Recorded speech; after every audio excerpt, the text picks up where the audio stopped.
Hello, welcome back to channel. We are studying chapter first of class 12th, reproduction in organism. In part 1 we have studied about asexual reproduction and the method of asexual reproduction. Now in part 2 we will study about vegetative propagation. Okay, what is vegetative propagation and their examples. Vegetative propagation is the asexual reproduction in which the progeny is formed by somatic parts of the plant such as root stem और leave. तो इसमें root stem और leaves जो है वो progeny का formation कर देते हैं।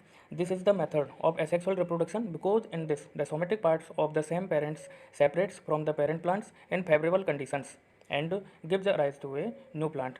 इसमें क्या होता है, एसेक्सुअल रिप्रोडक्शन में एक ऑर्गेनिज्म पार्टिसिपेट करता है और वो न्यू प्रोजेनी का बर्थ कर देता है। सेम एयर वेजिटेटिव प्रोपेगेशन में सोमेटिक पार्ट्स है और जैसे एक ही प्लांट्स का कोई भी पार्ट है, जैसे रूट है, स्टेम है और लीव्स है, वो जैसे फेवरेबल कंडीशंस आएगी तो वो एक न्यू प्लांट्स में ग्रो कर जाएगा या न्यू प्लांट्स का फॉर्मेशन हो जाएगा। The structure that participate in the vegetative propagation of the plants are called propagule. Okay, कोई भी somatic parts like root stem and leaves जो वेजिटेटिव प्रोपेगेशन में पार्टिसिपेट करते हैं उनको अपन बोलते हैं propagule. Okay, vegetative propagation types. First है वाई रूट। रूट रूट के टाइप कितने होते हैं? Two, tap roots and adventitious root. And दोनों ही रूट्स के टाइप से पार्टिसिपेट करते हैं वेजिटेटिव प्रोपेगेशन में। ठीक है, both tap and adventitious root participate in vegetative propagation. The fleshy root in sweet potato, dahlias and shatavar etcetera act like a propagule. अगर आप उसे टैप रूट्स के एग्जाम्पल तो sweet potato, dahlia and shatavar. Okay, in sheesham, sweet neem, guava etcetera the adventitious bud form on the branch of tap roots and gives rise to a new plant. Okay, अगर adventitious root के example शीशम, शूटनीम and guava. Okay, और ये एक adventitious बड बनाती हैं tap roots के ऊपर और एक न्यू प्लांट्स का फॉर्मेशन कर देते हैं। जैसे कि ये है, इस तरीके से ये टैप रूट्स है, तो टैप रूट्स के ऊपर एडवेंटिटियस रूट क्या है, इस तरीके का ये बड फॉर्मेशन करते हैं। This is the adventitious bud and gives rise a new plant. In some plants underground stem creepers of sub aerial stem और एरियल स्टेम और लाइक प्रोपेग्यूल्स। ये रूट के एग्जांपल, और कुछ स्टेम भी हैं, कुछ प्लांट्स में कुछ स्टेम हैं जो इस वेजिटेटिव प्रोपेगेशन में पार्टिसिपेट करते हैं। और वैसे स्टेम का मॉडिफिकेशन 3 टाइप्स का होता है, underground stem and sub aerial stem and aerial stem. ठीक है, और ये तीनों ही प्रोपेग्यूल की तरह फंक्शन करते हैं और वेजिटेटिव प्रोपेगेशन में पार्टिसिपेट करते हैं। Okay, sweet potato the example of tap roots. Sweet potato participate करता है वेजिटेटिव प्रोपेगेशन में। ये जो सोलन वाला पार्ट है ये टैप रूट्स है स्वीट पोटैटो का, एंड इस टैप रूट्स के ऊपर एक ये बड का फॉर्मेशन होता है और जैसे फेवरेबल कंडीशन आती है ये बड में शूट वाला पार्ट बन जाता है। फिर इसको यहाँ से सेपरेट करके और हम किसी दूसरी जगह लगा देते हैं तो ये ग्रो कर जाएगा। कुछ प्लांट्स में स्टेम भी वेजिटेटिव प्रोपेगेशन में पार्टिसिपेट करते हैं। फर्स्ट है underground stem. The presence of internode and node is a characteristic of stem. ये स्टेम का एक स्पेसिफिक कैरेक्टर है कि उनके ऊपर प्रेजेंस होगी इंटरनेट एंड नोड की। Okay, in many underground stem in favourable conditions root and shoot buds arise from node. और देखिए स्ट्रक्चर, ये एक स्टेम है और यहाँ पे ये नोड्स हैं, तो दोनों नोड्स के बीच में जो ये है इसको बोलते हैं इंटरनोड। तो कोई भी फॉर्मेशन होगा शूट वाले पार्ट का या रूट वाले पार्ट का वो इस नोड से ही होगा। Okay, this process separate and gives rise to new plant. अब ये जब भी फेवरेबल कंडीशन आएगी तो यहाँ से ये जो न्यू, देखो इस तरीके ये वो नोड से फॉर्मेशन हुआ, यहाँ से ये रूट का फॉर्मेशन हो गया और ये शूट वाला पार्ट बन गया। यहाँ से फिर ये सेपरेट होके किसी दूसरी जगह लगा देंगे तो वहाँ पे ये न्यू प्रोजेनी का फॉर्मेशन हो जाएगा और एक न्यू प्लांट में मैच्योर हो जाएगा। In fact only bud present on the nodes perform the function of propagule. तो सबसे फर्स्ट में यहाँ पे बड्स का फॉर्मेशन होता है और वो बड्स ही प्रोपेगुल की तरह एक्ट करती है। Okay, the following types of underground stem help in vegetative propagation. तो जो अंडरग्राउंड स्टेम है उनके कई टाइप्स हैं जो वेजिटेटिव प्रोपेगेशन में हेल्प करते हैं। फर्स्ट है stem tuber. Potato is an important example of stem. Potato eyes actually presence of node. देखो आपने इसके ये देखा होगा तो यहाँ पे कुछ आइज वाले पार्ट होते हैं, तो ये सभी क्या है नोड्स, और यहीं से एक बर्ड का फॉर्मेशन होगा और फिर इसको फेवरेबल कंडीशन आती है तो यहाँ से इसको सेपरेट करके और ज़मीन में लगा देते हैं तो ये नया प्लांट बन जाएगा। Okay, axillary bud are found on these nodes और आइज। एक्जिलरी बर्ड क्या होती है, जैसे ये कोई भी स्टेम है, ओके, और इस स्टेम पे ये नोड है और इन दोनों के बीच में ये वाला पार्ट जो है वो इंटर नोड का है। ठीक है, तो नोड वाले पार्ट पे ये यहाँ तो हो गया ये लीव का फॉर्मेशन। ठीक है, और इस लीव्स के पास में यहाँ पे एक बड का फॉर्मेशन होता है उसको बोलते हैं एक्सिलरी बड। ओके, उसको बोलते हैं एक्सिलरी बड। तो axillary bud are found on these nodes और eyes when the eye stem is sown in the ground under favourable condition. A new plant is born from it potato tuber used as potato seeds. Okay, तो potato इसका botanical name है Solanum tuberosum और this is the example of stem tuber. Diagram के through समझते हैं। ये potato को diagram दिया है, तो आप देख सकते हैं ये वाला ये फॉर्मेशन हो रहा है, ये फॉर्मेशन हो रहा है, तो ये क्या आइज वाला पार्ट है और यहाँ से एक न्यू बड का फॉर्मेशन हो रहा है और ये बड जब फेवरेबल कंडीशंस आती है तो एक न्यू प्लांट्स में चेंजेस हो जाता है। ठीक है, तो यहीं से एक न्यू प्लांट्स का फॉर्मेशन हो जाता है। Next type of underground stem is rhizome. Okay, a fleshy growing horizontally in ginger, turmeric, banana etcetera it called rhizome stems. The buds present on its nodes act as an propagule. यहाँ पे example से समझते हैं। बनाना का ये stem वाला part है, ठीक है, इस स्टेम वाले पार्ट को ही ये ज़मीन का जो सरफेस है और इसके अंदर इसको शॉन कर देते हैं। ठीक है, जैसे फेवरेबल कंडीशन आएगी तो यहाँ पे बड का फॉर्मेशन होता है और जैसे जैसे टाइम निकलता है तो ये बड है वो मैच्योर होने लग जाती है और ज़मीन से ऊपर आने लग जाती है। This is the example of rhizome. देखो ये वाला जो पार्ट है ये स्टेम वाला पार्ट है और इस स्टेम वाले पार्ट को ज़मीन के अंदर लगाते हैं, फिर ये शूट वाला पार्ट का फॉर्मेशन होता है, आफ्टर दैट फ्लावरिंग होती है और फ्रूट्स बन जाते हैं। ठीक है, ये जो वाला पार्ट है ये जिंजर का है। जिंजर में ये जो आपको धारियाँ से दिख रही हैं ये इनको बोलते हैं नोट्स। ओके, तो इन नोट्स से ही एक न्यू बड्स का फॉर्मेशन होता है और आफ्टर दैट ही gives rise to a new plant. Next type of underground stem is corm.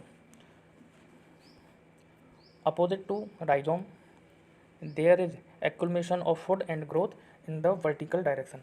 Rhizome में कहते हैं कि राइजोम में कहते हैं हॉरिजेंटली फॉर्म में ग्रो होती है और इसमें वर्टिकल डायरेक्शन में ग्रोथ होती है। Okay, the buds on their circular nodes होते हैं वो कैसे circular gives rise to a new plant. Example taro roots, colocasia and yam. This is the diagram of colocasia. Colocasia ये आपको एक सर्कुलर टाइप में नोट्स दिख जाएंगे और इस नोट से बड का फॉर्मेशन होगा और बड फॉर्मेशन आफ्टर दैट मैच्योर हो जाने के बाद न्यू प्लांट्स का फॉर्मेशन कर देती है। जैसे कि यहाँ पे देख सकते हैं ये नोड है और ये हल्की सी इसके ऊपर बड का फॉर्मेशन हुआ है और ये सॉइल सरफेस है और जैसे मैच्योर हो जाती है तो ये सॉइल सरफेस से ऊपर निकल जाती है और यहाँ से फिर ये न्यू प्लांट का वर्थ कर देगा। ये बल्ब किन में मिलता है? बल्ब मिलता है ऑनियन में। ठीक है, ऑनियन आप सबने देखा है, ये उसकी फ्लैशी लीव्स होती हैं। यहाँ पे नीचे की साइड में ये एडवेंटिशियस रूट होती है और यहाँ पे ये क्या है? स्टेम वाला पार्ट है। तो इस स्टेम वाले पार्ट से बड का फॉर्मेशन होता है और फिर साइड वाली बड का फॉर्मेशन होके और फिर जैसे मैच्योर होता है तो ये न्यू प्लांट्स में चेंज हो जाता है। ओके, तो a bulb is the smooth condensed underground stem with fleshy leave on it. तो this is the fleshy leave. The buds present on these gives rise to new plants in favourable condition. ये roots वाला part और ये fleshy leave. तो fleshy leave के बाद में ये जो पार्ट दिख रहा है ये क्या है? Reduced stem. इस स्टेम के ऊपर फर्स्ट पहले बडिंग होती है, फिर लेटरल बड का फॉर्मेशन होता है और फिर ये फ्लैशी लीव बन जाती हैं सारी। Okay, flashy leave and scaly leaves. Runner as the name suggest these thin green stem grow in prostrate from lying above the ground. शक्कर में क्या था कि कुछ डिस्टेंस तक स्टेम अंडरग्राउंड रहता था, उसके बाद एरियल ब्रांचेज का फॉर्मेशन करता था, लेकिन ग्राउंड के ऊपर वो लेटे हुए ग्रोथ करता है और एक इंटरवेल पे रूट और लीव्स का फॉर्मेशन करता रहता है। जैसे कि ये ग्राउंड का सरफेस है और इस सरफेस ये है पेरेंट प्लांट। अब यहाँ पे ग्राउंड के ऊपर ये स्टेम का डेवलपमेंट होगा, इसकी ग्रोथ होगी, यहाँ पे स्टेम की ग्रोथ होगी और इस स्टेम के नोड पार्ट पे रूट और लीव्स का फॉर्मेशन हो जाएगा और न्यू प्लांट में कन्वर्ट हो जाएगा। इस नोड्स पे ये लीव्स वाला पार्ट और नीचे रूट वाला पार्ट और फिर इसके बाद ये ब्रेक डाउन होकर न्यू प्लांट इंडिपेंडेंट हो जाता है और अपनी ग्रोथ करता रहता है। These places represent the nodes, जहाँ से लीव्स और रूट का फॉर्मेशन हो रहा है उसको नोड्स बोलते हैं। When the internode break new plants are developed, और जब इंटरनेट का ब्रेकडाउन हो जाता है तो न्यू प्लांट्स का डेवलपमेंट हो जाता है। फॉर एग्जांपल ग्रासेज, ये इसका पेरेंट प्लांट है और इससे पेरेंट के प्लांट्स के बेस से तो स्टेम है वो लेटे हुए ग्रोथ कर रहा है और इसके फिक्स इंटरवल पे नोड्स, जैसे यहाँ पे नोड्स है, यहाँ पे नोड्स है, यहाँ पे नोड्स, और प्रत्येक नोड्स पे एक तो लीफ का फॉर्मेशन हुआ और नीचे रूट्स का फॉर्मेशन हो जाता है। And offset, first stolon, stolon are the stem branches originating from the main stem on which the adventitious buds are found on the nodes such as strawberry. तो stolon एक मेन स्टेम से निकलने वाली हॉरिजेंटल ब्रांचेज होती है जिसकी notes पे एडवेंटिटियस वर्ड पाई जाती है, और वो एडवेंटिटियस वर्ड एक न्यू प्लांट का फॉर्मेशन कर देती है। ऐसा किस में मिलता है? तो ऐसा स्ट्रॉबेरी में मिलता है। ऑफसेट, एक small and thick internode which develops in aquatic plant is called offset. एक स्मॉल एंड थिक इंटरनोड जो एक एक्वेटिक प्लांट में डेवलपमेंट करता है उसे ऑफसेट कहते हैं। These gives rise to a new plants after breaking from mother plant. जब ये मदर प्लांट से सेपरेशन हो जाता है तो ये एक न्यू प्लांट्स को का बर्थ कर देता है। For example water hyacinth. This diagram of strawberry, ये इसका पेरेंट प्लांट है और इसके मेन स्टेम से निकलता है ग्राउंड के ऊपर, और इनकी जहाँ से नोड होती है उस नोड से एडवेंटिटियस बर्ड निकलती है और फिर एक न्यू प्लांट्स में वो चेंजेस हो जाता है। इसी तरीके से ऑफसेट में है। ऑफसेट में एक पेरेंट प्लांट है और इस पेरेंट्स प्लांट से स्टेम ग्रोथ करती है, और ये जो स्टेम ग्रोथ करती है ये सॉलन हो जाती है, फूल जाती है, इसलिए इसको बोलते हैं ऑफसेट। और इसके नोड वाले पार्ट पे रूट और लीव्स का फॉर्मेशन हो जाता है। ऐसा किस में मिलता है? तो ऐसा वाटर हाइसेंथ में मिलता है, जिसको टेरर ऑफ बंगाल भी बोलते हैं। Water hyacinth, water hyacinth whose botanical name is Eichhornia crassipes. ठीक है, वाटर हाइसेंथ के जो फ्लावर होते हैं बहुत ही ब्यूटीफुल और ब्लू कलर के होते हैं, और इसको इसी वजह से इसको फॉरेन से इंडिया में लाया गया था। लेकिन ये जल्दी ही एक बीड्स के रूप में डेवलपमेंट हो गया, क्योंकि इसकी जो ऑफसेट है बहुत तेज़ी से, बहुत ही रैपिडली वेजिटेटिव प्रोपेगेशन करती है, और धीरे धीरे बहुत जल्दी ही ये जो जलाशय मिलते हैं उनके ऊपर ये छाने लगा। और इसकी प्रेजेंस से जो जलाशय थे, रिवर या पॉन्ड, वो बहुत जल्दी ही सूख जाते हैं, क्योंकि इसमें जो ट्रांसपिरेशन होता है वो जो नॉर्मल ट्रांसपिरेशन होता है उसके दुगनी तेज़ी से होता है। इससे छुटकारा पाना इसलिए मुश्किल हो जाता है क्योंकि जो इसका ऑफसेट है वो बहुत जल्दी वेजिटेटिव प्रोपेगेशन करता है। और ये इसको जो बंगाल में लाया गया था तो इसने इसको टेरर ऑफ बंगाल भी बोला जाता है, क्योंकि वाटर हाइसेंथ, जैसे ये वाटर हाइसेंथ है तो ये लीज वाला पार्ट और ये इसके रूट वाला पार्ट। अब यहाँ से इसके बेस से जो ये डेवलपमेंट होता है ये इसको बोलते हैं ऑफसेट। तो ये इतनी तेज़ी से प्रोपेगेशन करता है कि इससे छुटकारा ना पड़ा बड़ा मुश्किल हो गया था, तो ये बहुत जल्दी ही एक बीड्स के रूप में डेवलपमेंट हो गया। अब आपको पूछा जाए टेरर ऑफ बंगाल किसको बोलते हैं, तो that is water hyacinth. Okay, आप यहाँ देख सकते हैं किस तरीके से वाटर हाइसेंथ पूरे जलाशय को बहुत जल्दी ही घेर लेता है, इसके सराउंड कितनी तेज़ी से ये वेजिटेटिव प्रोपेगेशन करता है। नेक्स्ट मेथड है फेलोक्लेड। फ्लोक्लेड होता क्या है? फाइलोक्लेड एक स्टेम में होता है जो लीफ शेप्ड में चेंजेस हो जाता है। जैसे कि आप इसमें देख सकते हैं, ये कैक्टस में ये जो लीव्स वाला पार्ट सा दिख रहा है ये लीफ नहीं है, ये क्या है? स्टेम। तो ऐसे ही स्टेम को फेलोक्लेड बोला जाता है। तो ये स्टेम जब ड्राई हो जाते हैं तो ये नीचे गिर जाते हैं, और नीचे गिर के ये न्यू प्लांट्स का फॉर्मेशन कर देते हैं। When the phylloclades of Opuntia fall down new plant are born, और this is the type of vegetative propagation.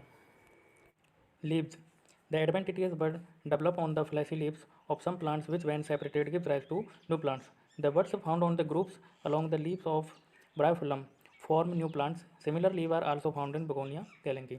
Leaves का सबसे अच्छा एग्जाम्पल जो क्लास 10th में भी आपने पढ़ा होगा, ये ब्रायोफिलम का डायग्राम है, और ब्रायोफिलम के किनारों पे जो ये ग्रुप्स मिलती है इस ग्रुप्स पे ये बड का फॉर्मेशन होता है, और जैसे फेवरेबल कंडीशन आती हैं तो ये बड न्यू प्लांट्स का फॉर्मेशन कर देती है।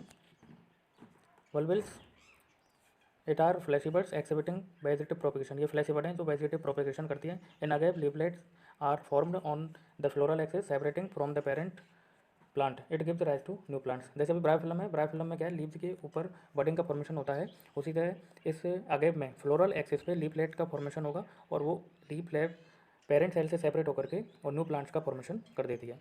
ये अगेव का डायग्राम है, और इसमें ये जो दिख रहे हैं इनको लीफलेट्स बोला जाता है, जो इसकी फ्लोरल एक्सेस पे होती हैं। अब इसकी जो लीफलेट्स हैं ये जैसे फेवरेबल कंडीशन आती है तो ये न्यू प्लांट्स का फॉर्मेशन कर देती हैं। Okay, thanks for watching. Success does not come to you, you go to it. Success आपके पास नहीं आएगी, आपको इसके पास जाना पड़ेगा। और वो कैसे जा सकते हैं, तो वो हम हार्ड वर्क करके जा सकते हैं। इसलिए हार्ड वर्क करें, मेहनत से पढ़ें और सफलता प्राप्त करें। Thank you, bye bye.